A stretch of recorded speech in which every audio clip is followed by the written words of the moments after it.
in a similar vein to, Noah back with the flood. They're like, okay, Lot, you're good.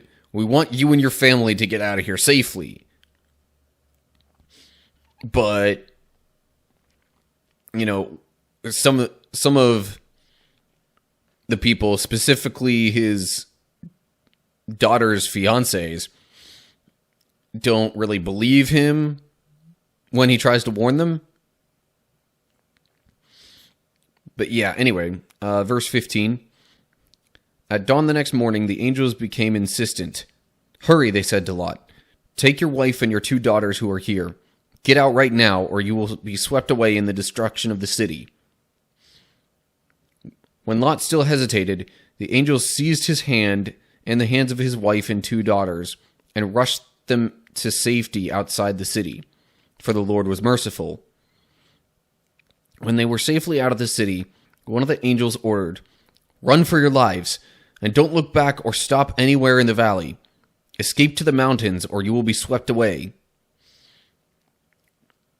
So, Lot is, trying his best to, prepare his things and or warn other people in his family or whatever. But it gets crunch time and angels are like, okay, nope, you're taking too long. Out you go. 'Cause you're good. We don't want to destroy you along with the rest of the city, but like, come on, dude. You gotta go. Verse 18. Oh no, my lord, Lot begged. You have been so gracious to me and saved my life, and you have shown such great kindness. But I cannot go to the mountains. Disaster would catch up to me there, and I would soon die. See, there is a small village nearby. Please let me go there instead. Don't you see how small it is? Then my life will be saved. I find it interesting, his insistence on being like, don't you see how small this village is? I mean, come on, it's like nothing. You're not gonna wipe that out too, are you? Like, at least let me stay there. I guess I don't even know. I would assume, the mountains are a difficult place in which to live. But, like, his insistence on how small the one town is just like, okay, really? Or not even a town, a village.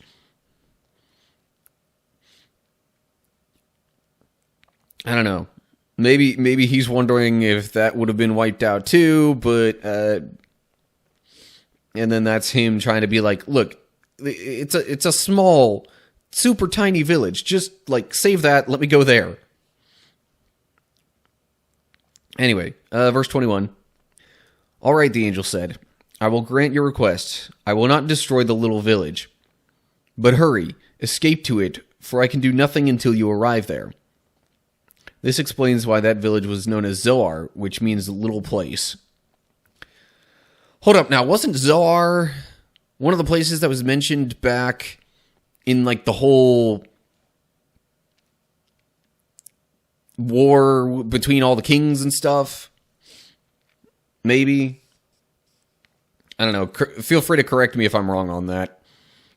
I don't have a whole bunch of time to go back and look at that. But, so yeah, Angel says, all right, sure, fine, go there. I was gonna destroy that too, but it's so tiny, I guess you can live there. And I can spare those people. Verse 23. Lot reached the village just as the sun was rising over the horizon. So this all happened at night, essentially. Then the Lord rained down fire and burning sulfur from the sky on Sodom and Gomorrah. He utterly destroyed them, along with the other cities and villages of the plain, wiping out all the people and every bit of vegetation.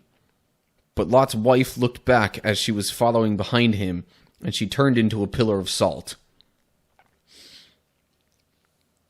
So, yeah, I guess God really was planning on wiping out all the villages nearby, including the little one that Lot eventually escaped to, but because of Lot's requests, God's like, fine, I'll spare that one, I guess. But as they're escaping, Lot's wife disobeys what the angel said regarding not looking back. And as he warned, that it was not good. Then we get to verse 27. Because this all took place that same night that after those angels who visited Abraham left. So that all of that was just, within, I don't know, a few hours. Anyway, verse 27. Abraham got up early that morning and hurried out to the place where he had stood in the Lord's presence. He looked out across the plain towards Sodom and Gomorrah and watched as columns of smoke rose from the cities like smoke from a furnace. But God had listened to Abraham's request and kept Lot safe, removing him from the disaster that engulfed the cities on the plain. So, yeah. This is why I said in the last chapter that Abraham probably knew Lot was living in Sodom and was, essentially trying whatever he could do to help keep Lot safe. But then he wakes up early the next morning, probably concerned for Lot, looks out towards Sodom and Gomorrah and sees their destruction. Verse 30.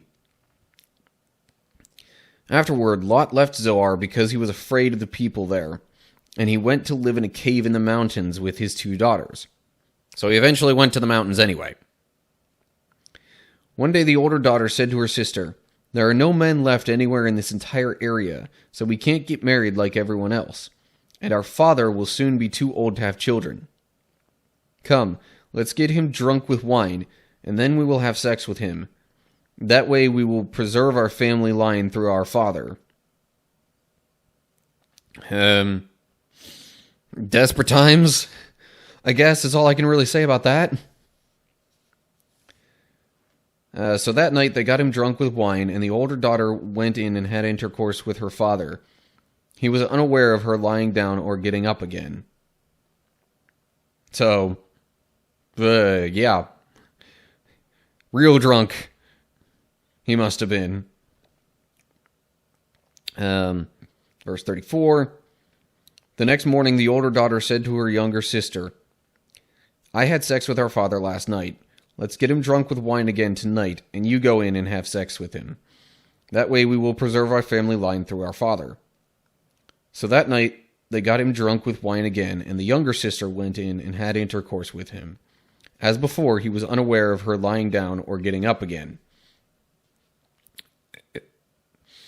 Again, all I can really chalk this up to is desperation, in a sense.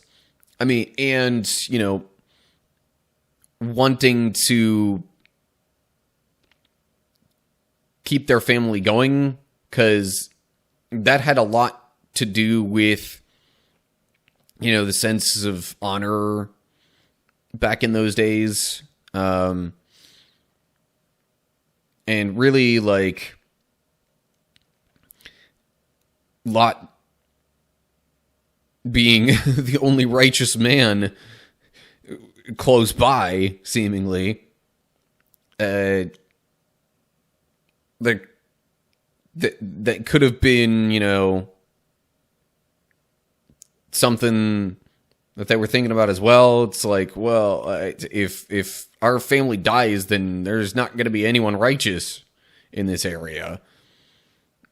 I don't know if that was really their thought process. It was probably more so hey, let's keep our honor and, keep the family tree going. Verse 36. As a result, both of Lot's daughters became pregnant by their own father. When the older daughter gave birth to a son, she named him Moab. He became the ancestor of the nation now known as the Moabites. When the younger daughter gave birth to a son, she named him Ben-Ami? Ben-Ami? I don't know. He became the ancestor of the nation now known as the Ammonites. Okay. I'm wondering... So Moab sounds like a Hebrew term that means from father. Okay. Ben-Ami means son of my kinsman. And these wind up being the ancestors and namesakes of the Moabites and the Ammonites, which are people groups we end up hearing about later on in the Bible. But anyway, so yeah,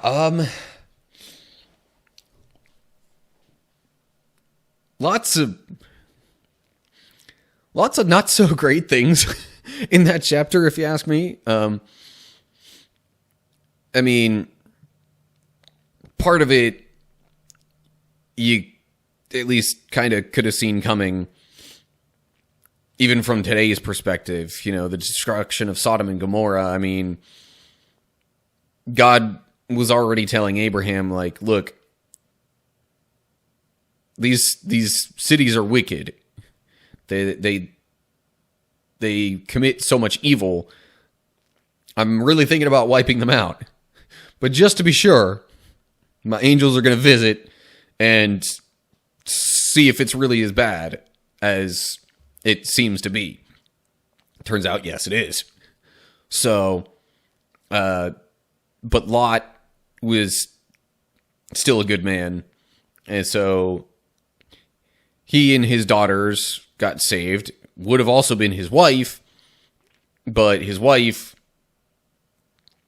you know, turned around to see the destruction, and it says she got turned to a pillar of salt.